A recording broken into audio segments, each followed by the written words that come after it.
almost here. I believe it's almost. Come on, help me say it. I see a new day dawning. I see a new day dawning. I believe it's almost here. I believe it's almost here. Lord, we are standing in your presence. Lord, we are waiting patiently. Our hearts are ready to receive all of the blessings that you have for me. Open up the floodgates. Open up the floodgates. Open up the floodgates. Open up the floodgates. Open up the floodgates. Open up the floodgates. Say your rain. Your rain. Your rain. Come on, clap your hands, everybody. Let me hear you make some noise out there. Let's go higher here. Hey!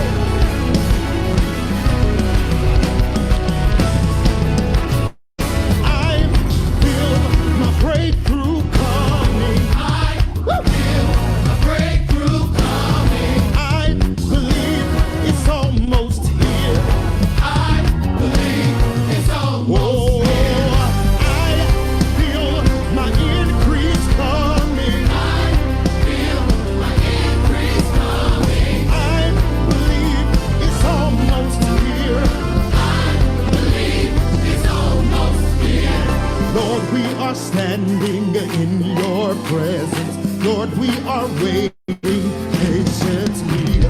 Our hearts are ready to receive all of the blessings that you have for me. Open up the floodgates. Open up the floodgates. Open up the floodgates. Open up the floodgates. Open up the floodgates. Open up.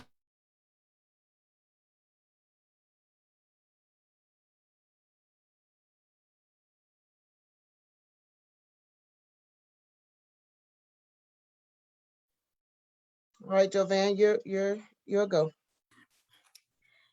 Good afternoon, everyone, and welcome back to our final night of Good Health Wins. Tonight, we do have a dynamic speaker who I will introduce shortly. But before that, I would like for our president of the Alamance-Guilford section of the National Council of Negro Women, Margie McLean, to come on and greet everyone.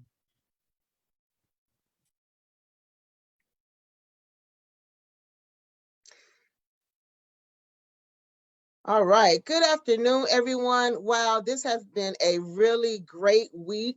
We have learned so much from COVID to our kidney health to mental health, and we even had exercising and showing us how we can exercise at home and at work. I had a dynamic time with this week.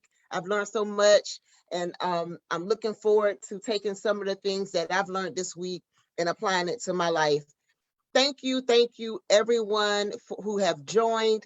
I thank the Durham section and also the Fayetteville area section, as well as the Metropolitan section and the Cape Fear area section for coming.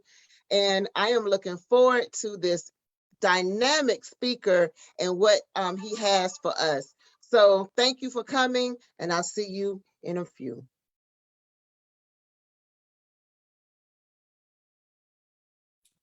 Before our speaker begins, we have a short video that we would like to show all of our viewing guests. The video actually goes into great detail about what the National Council of Negro Women actually is.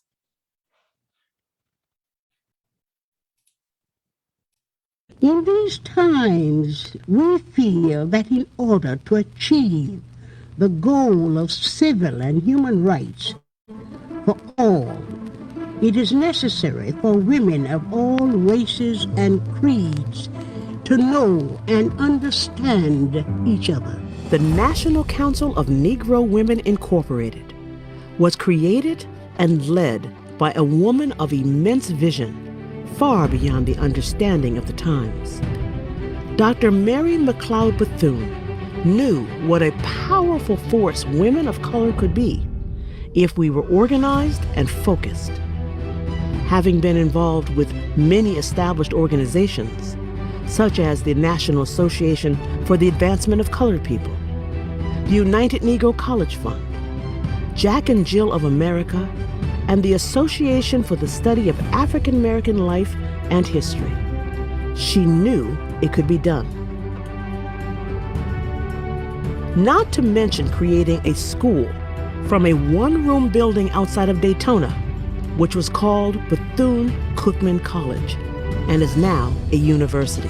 While all of these individual organizations were moving in a positive direction, she envisioned something greater. Thus, in 1935, the National Council of Negro Women was born, an organization of organizations.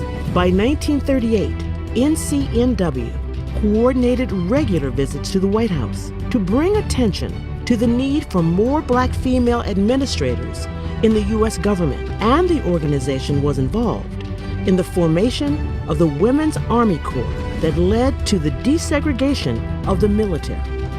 In the 1940s and 50s, the organization was led by Dorothy Bolden Farabee, an obstetrician and a civil rights activist, and Vivian Carter Mason, a city administrator devoted to social and political reform. Mrs. Farabee and Mrs. Mason overcame the obstacles, and under their leadership, NCNW lobbied for women's rights. They fought racial discrimination and established a national health care system. Sometimes a leader will arrive who will forever change an organization. Dr. Dorothy Irene Height was that leader. She was chosen to lead the organization in 1957 while being one of the major architects of the civil rights movement. She achieved non-profit status for NCNW and shifted our focus to advancing our standard of living. As the godmother of the civil rights movement, she stated, "Empowerment is the most important thing we can give ourselves. Change comes not at the direction of a nation, but at the insistence of its people." It was her vision to purchase the building at 633 Pennsylvania Avenue as the new home for NCNW. And in the year 1996, that objective came to fruition. We came to love her stories, and we loved her smile. We loved those hats that she wore like a crown, regal. Following the passing of Dr. Dorothy Height in 2010, former teacher, news producer, and prison administrator Dr. Barbara Shaw stepped up to be the national chair. Her quest was to keep NCNW moving forward. And through her steady leadership and tenacity, we did just that during a critical time. In 2012, Ingrid Saunders Jones was unanimously elected to be the 6th NCNW National Chair. She stepped into the NCNW leadership role and successfully steered the organization to firm financial footing, with an emphasis on future growth. Ms. Jones' mantra, "NCNW is alive and well and solvent," became a rallying call, along with her passion to build a stronger Black America. And it was evident in NCNW's direction. For the future, focused on education through STEM, health disparities in communities with HIV and AIDS, financial literacy for entrepreneurship, and public policy through public engagement. When Dr. Janetta Besh Cole was unanimously elected the 7th president and national chair 1 year ago, she challenged the organization to meet 2 specific goals. This organization is poised to be more intergenerational and to be more prominent nationally and ultimately internationally. Having presided over the only 2 colleges for women of color in the U.S., Spelman and Bennett, Dr. Cole understands that to reach its full potential, NCNW must have deep roots as well as emboldened wings. You need to look back in order to go forward. The folk who grew me up said, you can't know where you're going if you don't know where you've been. Dr. Cole is responsible for launching Girl Tech, a symposium for women in technology that reaches across the country in order to share ideas, mentor one another, and network within the industry. The inaugural year of the HBCU tour has sparked interest in over 3,000 high school students and is already in the planning stages to overshadow this year's efforts. I might be able in this period, working with others, to bring NCNW more prominently back on the national scene. There should never be a convening around a table, certainly having anything to do with Black women, where NCNW does not have a seat.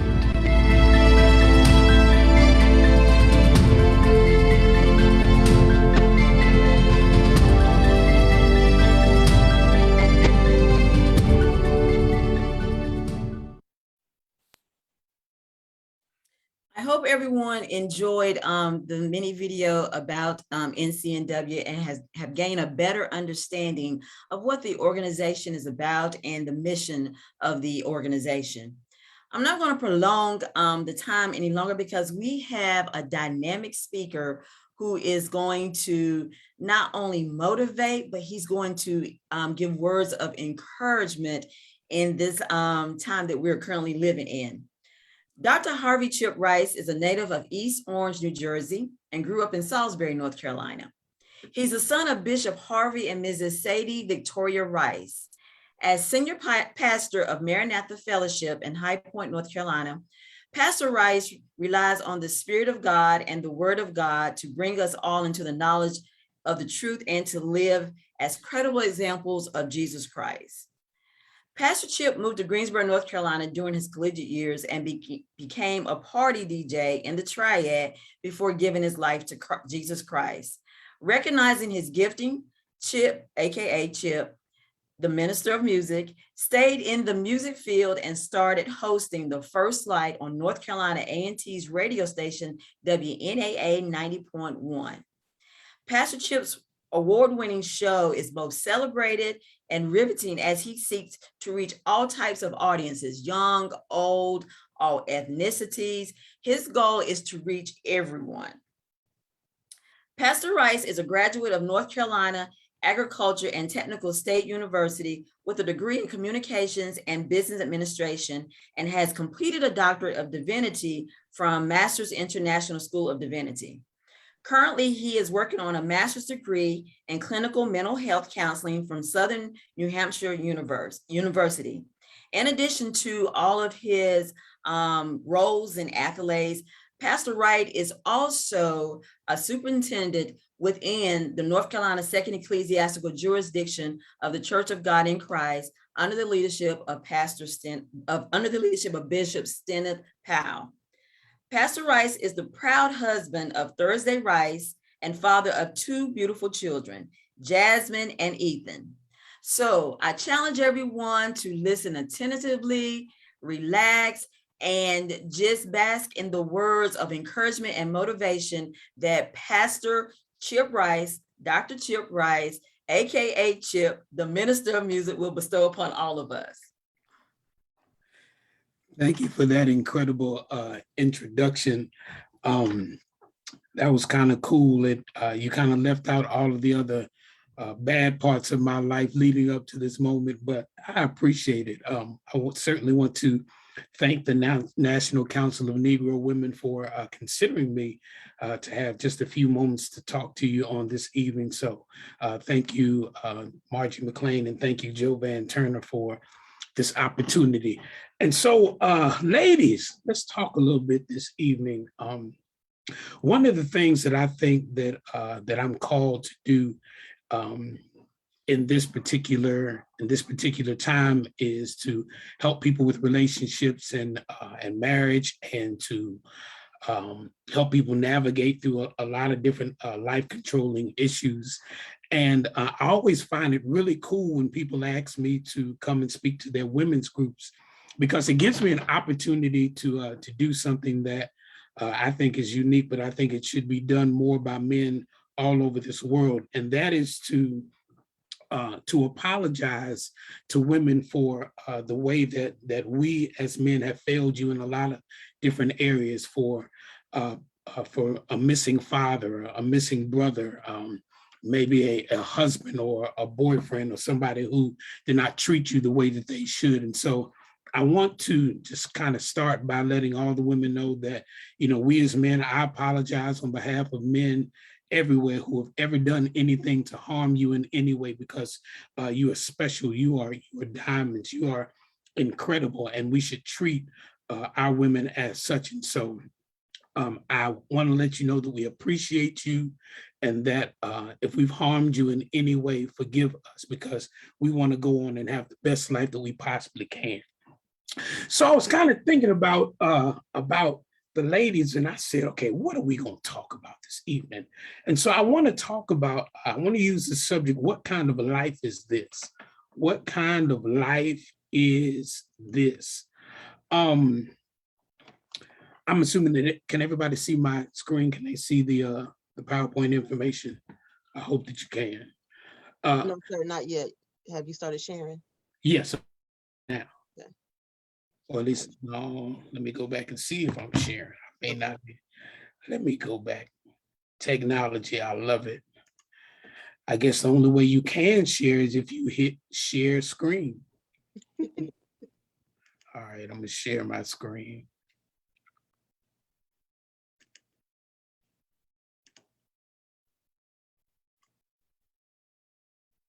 All right, here we go. All right, how's that? That better?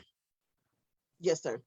Okay, good, good. So what kind of life is this? What kind of life is this? So what is life? I define life as my God-given ability to fulfill my purpose in the earth. A lot of us live and don't really know what life is. And so life is just your God-given ability, and what you want to do is fulfill the purpose that you have as far as this life is concerned. So then if it's to fulfill my purpose in the earth, the next question has got to be, what is purpose? And the purpose quite simply is the reason for which something is created. In its simplest form, purpose is the reason for which something is created. Unfortunately, many of us don't know our purpose. And life can be painful and discouraging when we don't have purpose. Miles Monroe made this famous statement, and this was a life-changing statement for me. He said, when purpose is not known, abuse is inevitable. And so if you don't know the purpose for something, eventually you're going to abuse it. If you don't know that the purpose of a car is to drive you from place to place, and you just try to sit it out on the ocean, you will have abused that vehicle, and its purpose can never come out because it's in a place doing something that it was never intended to do. And if we think about our lives sometimes, when we didn't know what our purpose was, we ended up either being abused or abusing somebody else because we didn't understand purpose. So if I don't know my purpose, then life can be painful and discouraging when I don't have it. So most of us go through life and function without being aware of our purpose. We do what we are told. As children, as adults, sometimes we just go through life and we do whatever we're told. We do what we want or like to do. A lot of times when we don't know our purpose, we just do whatever we want. We do whatever feels good in that moment. When we don't know our purpose, we do what we do well, but it may not be what we're purposed to do. So there are a lot of things that people do, and sometimes they find their purpose because they do it well, but sometimes you can mistake something that you do well for it being your purpose. And then finally, we do what we have to do to survive. And I know that everybody on here is astute. They are educated. They are forward thinking. They are just, in a lot of things. But There are times in our lives when we do whatever we have to do to survive. So let's talk about a couple of things. If you're going to ever establish purpose in your life, there are three fundamental questions that all of us have to ask. The first one is, who am I? Which speaks to your identity. Who am I? No, I'm not Miss Lizzie's baby. I'm not a graduate of a particular university, but who am I? Who is the essence of who I am? We have to know who we are. Secondly, why am I here? That's your ministry. And ministry is not just a church term, because the word minister means to serve. But why am I here? What am I doing on planet Earth? What am I here for? What am I supposed to do in these 30, 40, 50, 60, 70 years that I have in this life? So why am I here? And then the third question is, what will it matter in the end? And that speaks to legacy. When I'm gone, what will be said about me? One of the things that I often say is, I don't want anybody to have to make things up at my funeral and say, oh yeah, he was such a good guy. And he was, I want it to be that when I leave here, that I have left a mark on people's lives in a positive way. And so we got to figure out what kind of life this is that we're living, what it is that we're doing. So I thought about it a little bit. I said, now who can I use as an example to kind of look at life and purpose, figuring out what kind of life this is? And I thought about a sister in the 25th chapter of 1 Samuel. Her name is Abigail. Abigail is the wife of a man named Nabal. So the situation is that he's really rich, got a lot of stuff, very rich and powerful in his particular country. So some time back, there was a situation where Nabal's friends were out with his sheep, and there was a threat of some people harming them. So David happened to be in the same place. So what he did was he went and made sure that nobody harmed the shepherds, nobody harmed the sheep. He protected them the whole time we're there, and they didn't take anything from them. They just took care of them and protected them during this time. So at this point in David's life, he's on the run. He's having issues with Saul, so he's running for his life, and he comes across some of the sheep shearers for Nabal. And so he asked him, he say, hey, can y'all give us a little something to eat? Can y'all, do something for us? And sends a message to Nabal and say, hey, we're out here starving, we're struggling, it's tough out here. And we took care of your people while they were in a bad place. I wonder if you can reciprocate blessing to us. And Nabal sends the men back, and he says, I'm not giving you nothing. I'm not doing nothing for you. As a matter of fact, you're nothing but a criminal, and I'm just not going to help you at all. So David is incensed about this, and he's mad, and he loses his temper. A little side note that I know, there are a lot of good people out there and some Christians out there, but y'all can't fool me. I know that people can cause you to lose your temper. They can cause you to almost get out of character because of things that you've done for them and they haven't done for you. So that's just a little side note there. So David, he tells his men, he says, strap your weapons on. We're going to go kill every man that's in Nabal's house. And so Abigail gets word of it. And she says, I got to do something about this. So that's kind of the story in a little synopsis. And we'll take it to the conclusion in just a few minutes. But when I look at the name Abigail, I looked it up in the Bible, and Abigail means my father's joy. And I want to let all of you ladies know that you were fearfully and wonderfully made by God.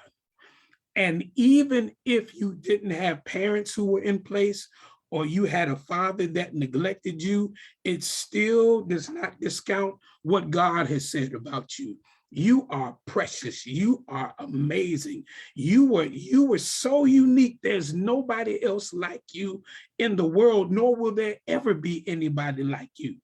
And so even though you may not have been somebody else's joy, you are the father's joy. But then she was married to Nabal, and Nabal's name means fool. What do you do when you live with a fool? How do you operate when you are trying to establish yourself, but yet you are having to deal with a fool? And an even better question is, how do I overcome my own foolish mistakes? How do I deal with some of the things that I've done in the past, mistakes that I've made? If I'm going to get to my purpose, I've got to deal with this thing. I've got to deal with the mistakes that I've made so I can get to the place that I need to be. So when I'm looking at the story, there was a statement that was made here about Abigail as we continue to describe her. And it says she was a woman of good understanding and beautiful appearance. Now I'm going to help my sisters out here. I'm going to help you out just a little bit this evening. Who you are is always greater than how you look. Who you are is always greater than how you look. Don't lead with your body. Lead with who you are. And I see so many times that people miss some of the great attributes of some of our sisters because you led with your body. And while your body may be something you can lead with for a while, it's going to come a time when things going to start to change. Mm-hmm. And maybe we missed who you really are because we were only looking at who you are. Wow, that's pretty good there. And then as I looked at Nabal a little further, Nabal ridiculed David's men, inciting his anger. And I said, we're all affected by other people's decisions, but we still have to take responsibility for our decisions. When I looked at Abigail's life, I said, now, she couldn't do anything about Nabal and the decision that he made to offend David. But the Bible says that his name was Nabal, fool. And I wonder if that she looked at what Nabal had and went for the security of the wealth that he has and disregarded his character. Because if you read the story, you got to go back and read it yourself in 1 Samuel 25. It talks about how he was a churlish man, just really nasty and surly in his demeanor. And how many times have we gotten into wrong relationships with wrong people because we overlooked the things about them that should have been a non-negotiable? Man, I'm talking good here. I should have put my cash up in the screen. How many instances have there been where we relate to somebody and because there's something about them that we want, we disregard the warning signs, the signals that say that, hey, this may not be for you. All right. So then, all this being said, how do you get your life back? There's no sense in living a life and living without purpose. Sometimes things have happened in our lives that have thrown us for a complete loop. Everything from divorce to a business idea going bad to children that you didn't expect, or death in the family, or all kinds of things that can happen to us going on in life. And sometimes you can believe that this life is no good and you just end up existing. But I want to tell you how to get your life back. There are 4 things I believe that you can do if you want to get your life back. Number 1, start listening to the right people. Start listening to the right people. In this story, it says that there was a servant that came to Abigail and began to tell her everything that happened. She was listening to the right person. You have got to eliminate voices in your life that are not helping you move towards your purpose and your destiny. You have got to stop listening to people who all they want to do is complain. You have got to stop listening to people who are short-sighted and only live in the moment and do not think about the future. She listened to this servant. And what's really incredible is that she listened to somebody that was actually working for her. And great ideas, thoughts, and information can come from anywhere, but you've got to listen to the right people. Secondly, how do you get your life back? Leave your place of comfort. The Bible says that when the servant spoke to her, she got up from where she was, started packing up some things. She packed up a lot of goods and food and sent that ahead of her to David. If you're ever going to live in your purpose, and if you're going to get your life back, you've got to leave your place of comfort. Everything great that has been done in life was done from an uncomfortable situation. It was done from an uncomfortable posture. There is nothing comfortable about going back to get another degree in school. There is nothing comfortable about writing out a business plan, figuring out how you can make this thing work. There is nothing comfortable about having children. There is nothing comfortable about moving forward in the vision that you see as far as your life is concerned. You can't keep sitting at the dock of the bay watching tide roll away, wasting time. You have to leave your place of comfort. Everything that has been great, there's been something uncomfortable done in the background. Thirdly, how to get your life back? Lower yourself, not your expectations. Lower yourself, not your expectation. When you go back and read the story, it says that when she got to David, she got off of her animal, her mule, and she bowed her face to the ground before the king. We have to learn how to humble ourselves. We have to learn how to get pride and arrogance out of our lives. We have to learn how to get unreasonable expectations out of our lives. We have to stop trying to please a whole bunch of people and try to look a certain way in front of them. We have to stop. We got it all together when we really don't. But you can humble yourself, you can lower yourself, but never ever lower your expectations. Never ever settle for anything less than God's best for your life. Don't lower your expectation just because you think the clock is ticking. Man, I'm talking good now, because he has people like an Abraham and a Sarah, who it seemed like it was all over for them, and yet the promise still came. And you don't lower your expectation based on the circumstances. You may have to make some adjustments, but never ever lower your expectation. And finally, so what do we say? We said how to get your life back. Number one, start listening to the right people. 2, leave your place of comfort. 3, lower yourself, not your expectations. And then number 4, live again. Live again. Verse 39 says, David heard that Nabal was dead because her problem died. He said, blessed be the Lord who has pleaded my cause, my reproach at the hand of Nabal, and has kept his servant from evil, for the Lord has returned to the wickedness of Nabal on his own head. And David sent and proposed to Abigail to take as his wife. What? Her ability to lower herself, her ability to come out of her comfort area, her ability to listen to the right people, put her in position to now she would become the wife of the king of Israel. She learned how to live again. She did not let a setback keep her from living again. She did not let a bad situation keep her from living again. She did not let a bad relationship keep her from living again.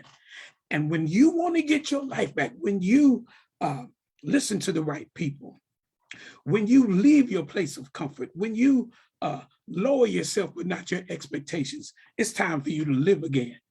And so I say to you ladies, what kind of life is this? Oh, this is the kind of life that has broken hearts. but there's healing for that. This is the kind of life that has manipulation, but there's freedom for that. This is the kind of life that has incarceration, but there's exoneration for that. This is the kind of life that has liars, but there's truth. This is the kind of life that has loss, but there's comfort. This is the kind of life that has mental anguish, but there's joy. This is the kind of life that has disappointment, but there's dancing. Whatever it is that life has brought you, know that you can live again, that your life is not ending in a moment. Someone once said famously, failure is not an event, it's an opinion. And so you can live again. And so you may have the question of what kind of life is this? Look at all the things that have happened to me. Look at the things that I've been devastated by, the people that have walked out of my life, the money that I've lost, the love that I've lost, all these things that are happening in my life. But I'm here to tell you, you can live again. Thank you. Thank you, Pastor Rice, for those motivating and encouraging words. As I was sitting here listening, I mean, one thing that just jumped out is that you can live again. No matter what has happened, no matter what the situation is, you can live again. And but before I get on my tangent, does anybody have any questions for Pastor Rice, Dr. Rice, aka Chip Rice, the minister of music? Does anybody have any questions for him? Dr. Rice, let me ask this one question. A lot of people sometimes have a problem knowing where to start to live again, because they've had failures in life. A lot of situations have happened that have gotten them down. How can they start living again? If you change your mind, you can change your life. You have to change your mind. Problems happen to everybody. Nobody is exempt from problems. Not one human being on this planet is exempt from problems, but you have to change your mind. When you change your mind, problems don't have the same context. My wife and I, and hello to my wife, Thursday, my wife of 22 years, I love her. We went through some financial difficulties, and the first time we went through it, we weren't really on the same page because there was fear, there was angst, there was things that were going on, and but what we decided was, if we ever went through a situation like this again, we decided that we were going to support one another and be there for one another the whole way through. We changed our mind. The situation came around again, but our minds had changed and we were able to understand it. And we were on the same page. When you change your mind, your problems don't look the same. The cross looked like an absolute mess. It was bloody, it was mean, it was terrible, but you have to change your mind. It was necessary in order to better somebody else's life. So you can't look at the difficulty that you've gone through in life and just decide that I don't have an opportunity to be successful.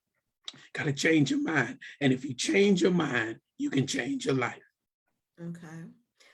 We have another statement that came up in the chat, and they want you to expound on this.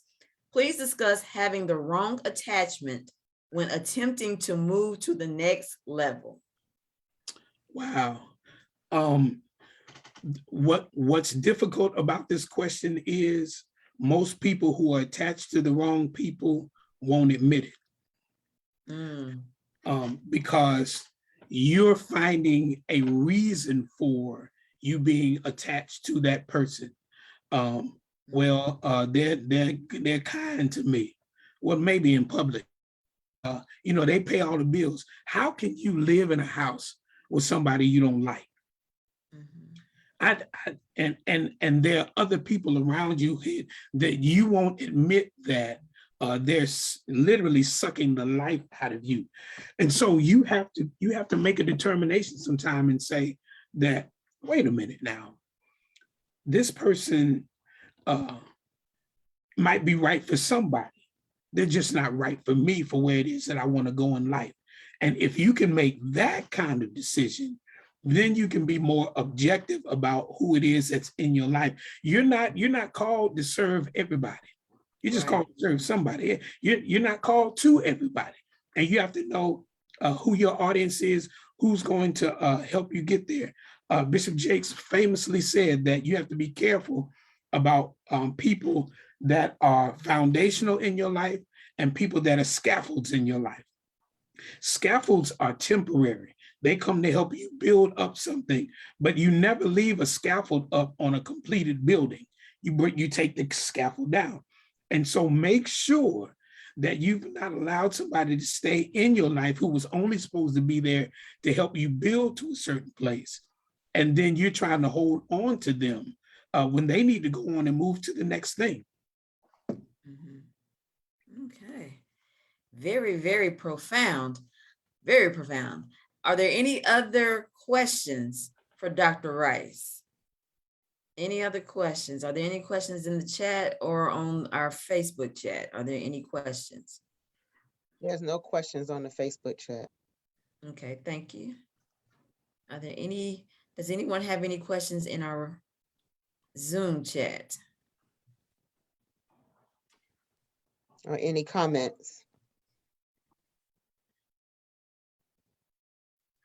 I see several people, Dr. Rice had said that your presentation was very powerful. A lot of people were saying amen, because you gave a lot of golden nuggets that deserved a lot of amens. And as you said, Cash App. Someone just said that the presentation. What was it, Pastor? I, of course, did not want to make it a preaching session. It's just that I find so many biblical truths that we can apply to our lives today for the people. So, so I appreciate that. Thank you. Okay. Now, how would one, if they're interested, as you know, in going to the next level, changing their lives and changing their mindset, the biblical truths that a lot of us adhere to and believe in, how can one that is just getting started, how can they apply these biblical truths to their lives? It's always good to attach yourself to, so now getting the right attachment, you got to get the right people. Right. You need to find someone in your life who is where you want to be, even from a spiritual standpoint. Sometimes we make the mistake of just kind of thinking things are going to happen as far as our lives are concerned. You need to find somebody who is where you want to be, find whether it be emotionally, financially, spiritually, even physically, and then begin to draw from them, to glean from them, to learn everything that you can to soak that up. But then you have to do your homework. You have to do your behind the scenes stuff. You have to read. You have to you got to study. You've got to soak into yourself so that you can be the best that you can be. A lot of times we see people come out on stages and see great things, and we're really impressed with what they're doing, but you don't see all the hard work that goes behind what happened when you got there. So always find somebody who is where you want to be and attach yourself to them, inconvenience yourself, because they have what it is you want, or they are where it is that you want to be. And you always find somebody who is where you want to be. Okay. And where are these people located? Because here's the thing, and the reason why I asked that question, so many people are, especially, you know, during COVID, they are confined to their area. In other words, when I say their area, I'm talking about their work area, grocery store, and back home, unfortunately. But once this thing lifts, how can they find someone that they can attach themselves to in a positive manner to help them get to where they want to go?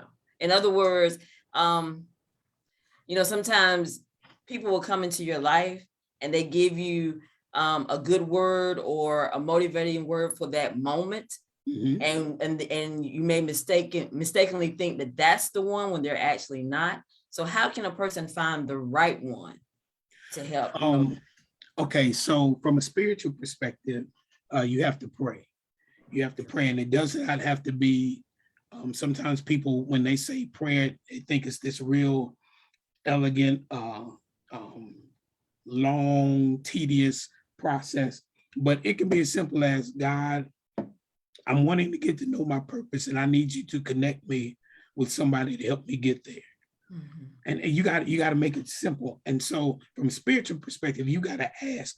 You have not because you ask not. So you got to ask, and then you got to humble yourself. It's like I said, you have to lower yourself, not your expectation. I have to humble myself, and I have to be willing to adjust my schedule in order to be mentored by somebody that can help me get to where it is that I have to go. Outside of that, you have to look for people that are in the industry that you work in, that are in the fields that you work in, and then reach out and ask. Reach out, make a text, an inbox, an IG, whatever it is, reach out and ask, because all they can either tell you yes or no. Mm-hmm. But when you're really serious about being better in life, then you're going to look to connect yourself to right people. And then you'll be able to see who wrong people are. Okay. Are there any more questions? If I can add also, Dr. Rice, join some organizations, and that's how you can meet people as well. Sitting in the house is not going to help. Join some organizations. I know for me, people have started booking me to speak. So one of my friends I met at a vending event, I asked him for an organization that helps people with their speech and show them techniques and things like that. So like you said, you have to be in front of someone who can show you how to do it, because you don't know it all. So you find the experts that can help you. So joining different organizations, talking to people, going to different events, and it can even be, you can even look online and find virtual events that you can join as well, to find even a mentor or just to talk to other people who have the same ideal as you, and you can see how they have done it and then go from there. And if you are not a member of the National Council of Negro Women, that's a great organization to join. And then you can network and figure out who it is that you can be connected with. So organizations like this are so much more the title. It's about making connections with people so that we can be the best we can be. Okay. But Dr. Rice, we thank you for your motivating words and your encouragement. And at this time, I'm going to turn it back over to our president, Margie McLean, who will give us our closing announcements.